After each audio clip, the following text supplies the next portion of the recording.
આપણે પ્રકરણ 10 ગુરુત્વાકર્ષણનો અભ્યાસ કરી રહ્યા છીએ। આજની લેક્ચરની શરૂઆતમાં આપણે ખૂબ જ પરીક્ષાલક્ષી અગત્યના તફાવતની ચર્ચા કરવા જઈ રહ્યા છીએ।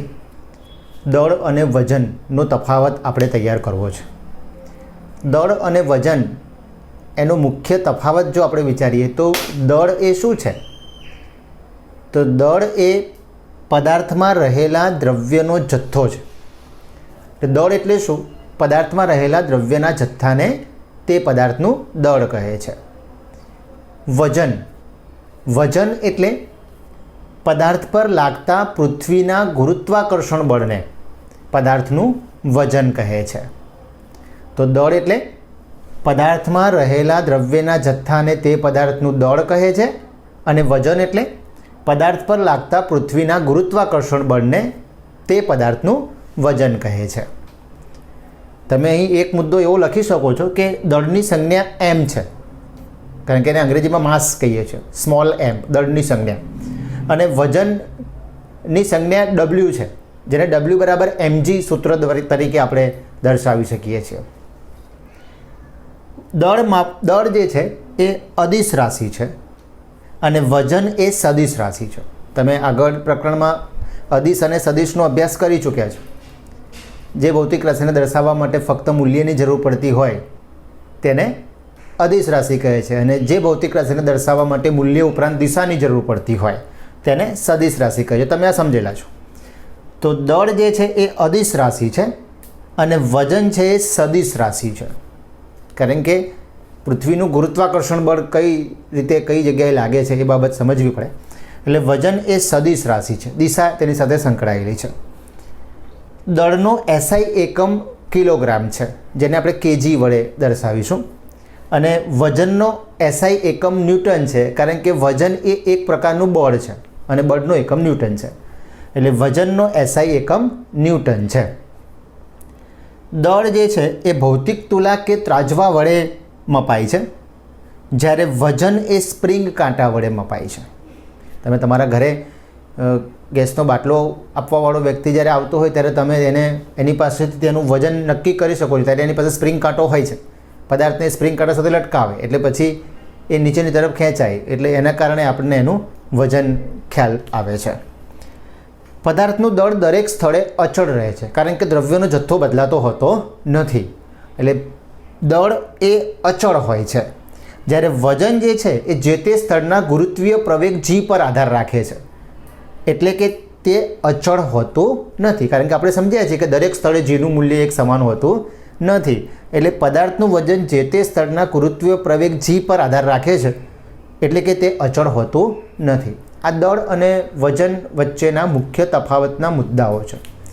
2 માર્ક્સમાં અથવા 3 માર્ક્સમાં આ પ્રશ્ન પૂછી શકાય, અગત્યનો પ્રશ્ન છે, અને સાથે સાથે આપણને દળ અને વજન વચ્ચે ડિફરન્સ પણ ખબર હોવી જોઈએ।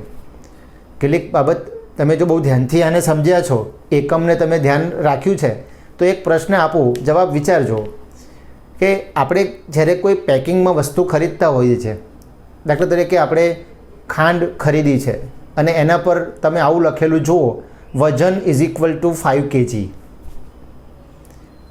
વજન = 5 kg, હે ને? વજન 5 kg, વજન એકમ તો ન્યૂટન છે, પણ ત્યાં આપણે 5 kg લખેલું જોઈએ છીએ। શોધજો શું આ ચાલે, અથવા ચાલે તો કેમ ચાલે?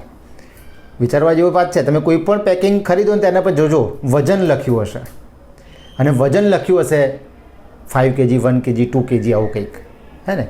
તો આ પ્રશ્ન છે, વિચારવા જેવી વાત છે। ન મળે તો જ્યારે વર્ગખંડમાં મળીએ ત્યારે આપણે એની ચર્ચા કરીશું કે આવું કેમ બને છે। એક અગત્યના મુદ્દાની આપણે સાબિતી આપવા જઈ રહ્યા છીએ। ચંદ્ર પર વજન એ પૃથ્વી પરના વજન કરતાં 1/6 ગણું હોય છે, એટલે કે 6 ભાગનું હોય છે। અહીં કોઈ વ્યક્તિનું જે વજન હોય એ જ વ્યક્તિને ચંદ્ર પર લઈ જઈને જો એનું વજન કરવામાં આવે તો એ પૃથ્વી પર જે મળે એના કરતાં 6 ભાગનું હોય છે। એટલે કોઈ વ્યક્તિને અહીંયા સ્પ્રિંગ કાંટા પર લટકાવો અને વજન માપો, અને પછી એ જ સ્પ્રિંગ કાંટો અને એ જ વ્યક્તિને ચંદ્ર પર લઈ જાઓ અને વજન માપો, 6 ભાગનું થઈ જાય। કેમ એને આપણે સાબિતી દ્વારા સમજવા પ્રયત્ન કરીશું.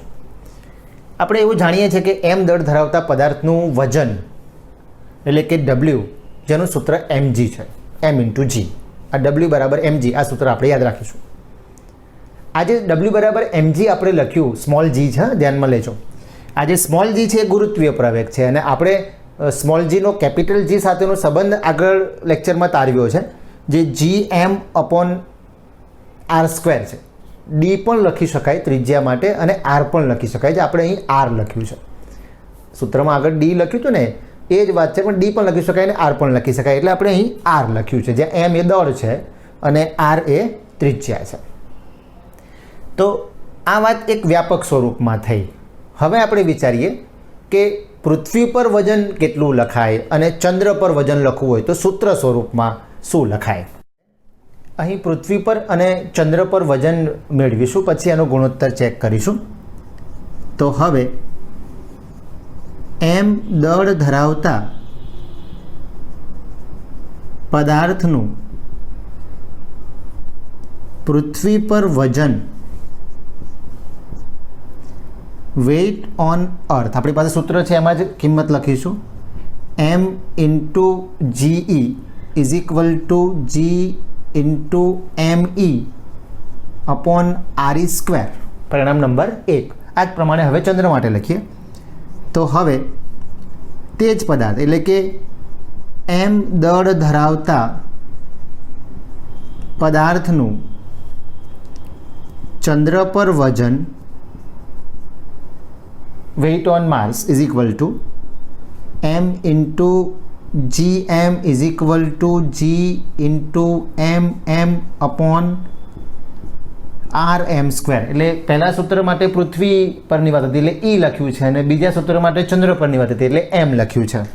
હવે આપણે વજનની જો સરખામણી કરવી છે તો પરિણામ 1 અને 2 પરથી આપણે અહીં ગુણોત્તર નક્કી કરીશું. તો હવે ગુણોત્તર નક્કી કરીએ. હવે પરિણામ 1 અને 2 પરથી આપણે ગુણોત્તર લેતા તો પહેલાં પરિણામ નંબર 2 પરથી લખીએ તો Wm અને પરિણામ 1 પરથી લખીએ We is equal to mm ઉડી જશે તો Gm upon GE is equal to, અહીંયા પણ આ જે કેપિટલ G છે એ ઉડી જશે તો અંશમાં આવશે mm અપોન rm². એટલે હું આ રીતે સાઈડમાં લખું છું rm². અહીંયા આવશે me અને ભાગાકારનો ભાગાકાર ગુણાકારમાં જાય એટલે લખાશે re². તો અહીં આપણને શું મળ્યું? mm upon me into re upon rm whole square, આવું મળ્યું. આપણે પૃથ્વીનું દળ અને ચંદ્રના દળ વચ્ચેની સરખામણી લેવાની છે.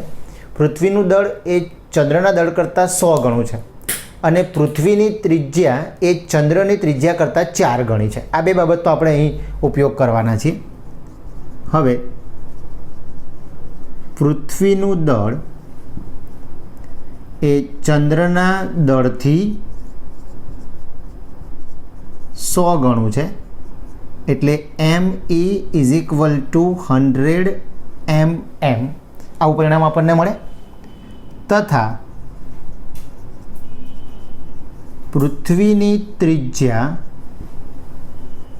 એ ચંદ્રની ત્રિજ્યાથી 4 ગણી છે તો re is equal to 4 into rm, આવું પરિણામ થાય. તો તમે જુઓ અહીંયા જે આપણને મળ્યું છે એમાં આપણે જે me છે એની જગ્યાએ 100 mm લખીએ તો mm ઉડી જાય તો 1/100 મળે અને અહીંયા જે આપણે re છે એની જગ્યાએ 4rm લખીશું.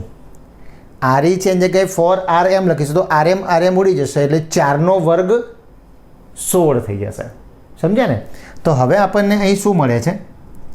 તો હવે Wm upon We is equal to GM/GE is equal to અહીંયા આવશે 1/100 ઇન્ટુ 4 અને ઉપર સ્ક્વેર. ફરી જુઓ, આરી છે એની જગ્યાએ 4RM લખશો તો RM ઉડી જશે, પણ 4નો વર્ગ થઈ જશે, એટલે 4નો વર્ગ 16 થાય, તો ઇક્વલ ટુ 16/100 થાય.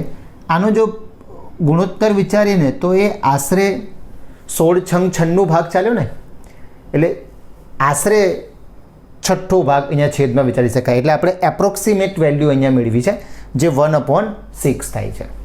તો આમ અહીંયા આપણને ખબર પડે છે કે કોઈપણ પદાર્થનું ચંદ્ર પર વજન એ પૃથ્વી પરના વજન કરતાં 1/6 ગણું કેમ હોય છે.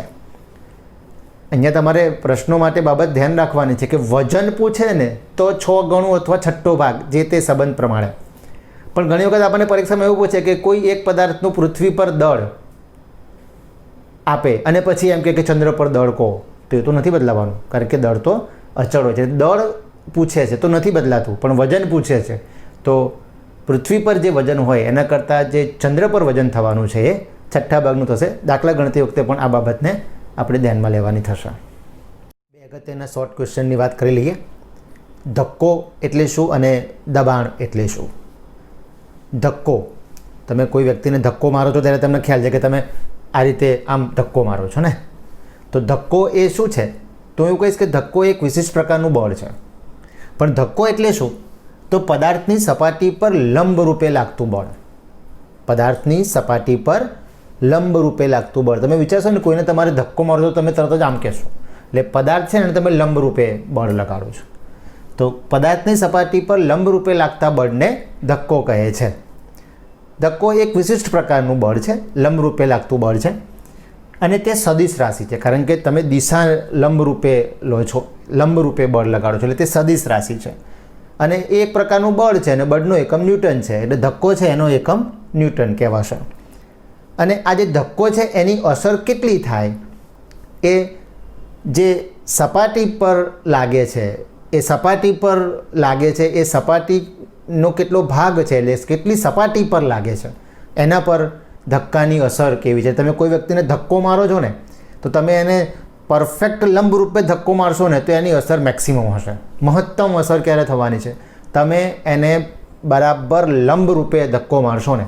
તમારે કોઈ વ્યક્તિને અલગ અલગ પ્રકારે ધક્કો મારીને આવું ચેક કરો તો કરી શકાય, કરતા નહીં, સામેવાળો પડી જશે, વાગી જશે.